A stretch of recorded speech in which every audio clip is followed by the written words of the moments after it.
Good morning dear student. आज मैं आप लोगों का जो ईश्वरन द स्टोरी टेलर है, यानी ईश्वरन नाम का व्यक्ति जो एक कहानी बताने वाला है, फर्म में काम करता है एक सुपरवाइज़र के नीचे, अंडर में रह करके सुपरवाइज़र जहाँ भी जाता है उसके साथ साथ हो जाता है। तो पिछला पैराग्राफ आप पढ़ चुके थे, 5वां पैराग्राफ से आप पढ़ेंगे। His own description were greatly influenced by the Tamil author that he read, है ना। His own description, उसके खुद के वर्णन were greatly influenced, यानी बहुत अधिक प्रभावित हुए थे the Tamil authors that he read, जो वह पढ़ा था, जो उसके द्वारा पढ़े गए थे, वे तमिल लेखकों से बहुत प्रभावित हुए थे। When he was narrating even the smallest of incident, यानी जब वह छोटी घटना का भी वर्णन करता था। When he was narrating event the smallest of incident, छोटी घटना को बताता था, तो he would try to work in suspense and surprising ending into the account.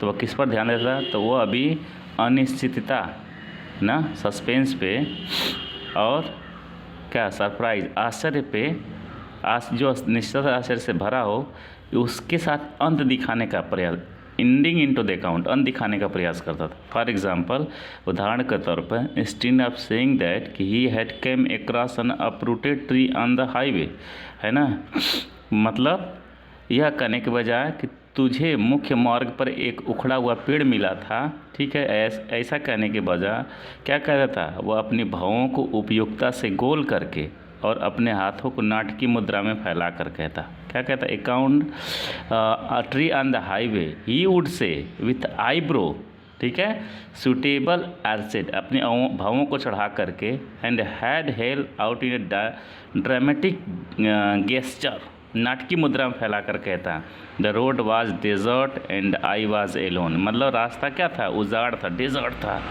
मतलब रेगिस्तान के जैसा था, जैसे रेगिस्तान में दूर दूर तक कोई दिखाई नहीं था वैसा, एंड आई वाज एलोन, मैं अकेला था, और सडनली अचानक I spotted something that look like an enormous busy beast lying sprawled across the road. और अचानक से क्या होता है? आई स्पॉटेड, मैंने कुछ देखा, ठीक है, something that look like enormous बसी, जो कि एक विशाल झबरेले पशु जैसा दिखाई देता था। लुक लाइक जैसा दिखाई देता, एन इनार्मस बसी मतलब झबरेले पशु जैसा दिखाई देता था। स्प्रीड वेट अक्रॉस देर, जो सड़क पर पसरा पड़ा था, lying spread across the road पर। I was half inclined to turn, है ना, आधे मन से, ठीक है, I was half inclined to turn and go back, मतलब आधे मन से हुआ कि मैं मुड़ जाऊं और वापस चला जाऊं, ठीक है, but as I come closer, और जैसे मैं उसके नज़दीक आता गया, आई सा, मैंने देखा, that it was a fallen tree, कि वह गिरा हुआ पेड़ था, with its dry branches spread out, और उसकी सूखी हुई शाखाओं से ना ब्रांच निकली हैं। Mahendra would stretch himself back in the canvas chair and listen to Eswaran the tales uncritically, और ना क्या करता है? कैनवास की कुर्सी पर वह अपने आप को पीछे फैलाता है। कौन? महेंद्र, ठीक है, महेंद्र वुड स्ट्रेच हिमसेल्फ, अपने आप को पीछे, back in his canvas chair, canvas की चेयर पर बैठा था और पीछे अपनी बाहों को फैलाता, and listen to Eswaran the tale, और ईश्वरन की कहानियों को क्या करता? टेल्स अनक्रिटिकली, बिना आलोचना के सुना करता था। आगे, the place I came from is famous for timber, है ना, the place I came from, जिस स्थान से आता हूँ, इज़ फेमस फॉर टिम्बर, वह इमारती लकड़ी के लिए प्रसिद्ध है। ईश्वरन वुड बेगिन, ईश्वर कहना शुरू करता है, there is a richly wooden forest all around, यानी हमारे चारों तरफ, ठीक है, हमारे चारों तरफ क्या है? घना लकड़ी वाला जंगल है। वुडेड फॉरेस्ट ऑल अराउंड मतलब घना जंगल।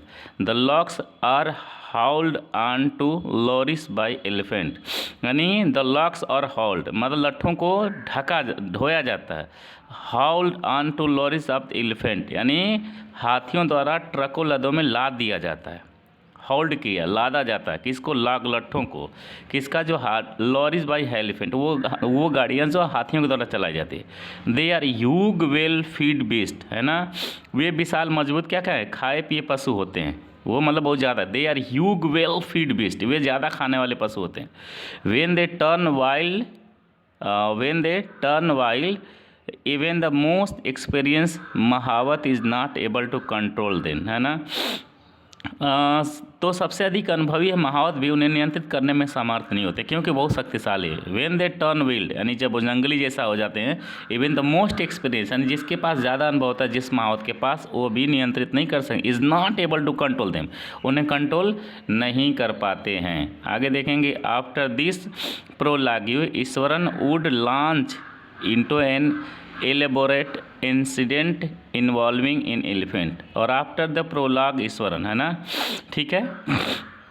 इस प्रस्तावना के बाद, प्रोलोगों में प्रस्तावना के बाद जो है ईश्वरन क्या करता है, वुड लॉन्च इनटू, है ना, लॉन्च इनटू मतलब लॉन्च कर देता, छोड़ देता, an elephant anecdote involving an elephant, ना, एलेबोरेट, ठीक है, विस्तृत किस्सा को क्या करता, छोड़ देता, किसका, हाथियों से संबंधित, इन्वॉल्विंग इन एलिफेंट, यानी उस समय हाथियों से संबंधित कोई न किस्सा छोड़ देता था। One day a tusker escaped from a timber, ठीक है, one day a tusker escaped from a timber yard, मतलब एक बार एक हाथी लकड़ियों के बाड़े से निकलकर झाड़ियों पर पाँव रखते हुए, one day A tusker escape from the timber yard, मतलब रखते हुए, बिगेन टू रोम अबाउट, है ना, रोम अबाउट स्टैम्पिंग ऑन बसेस, मतलब जंगली बेलों को उखाड़ते हुए, ट्रिमिंग अप वाइल्ड क्रीपर, और मनमौजी ढंग से शाखाओं को तोड़ते हुए, and breaking branches at will, यानी उनको तोड़ते हुए क्या किया, भाग गया, इसके माने भाग गया।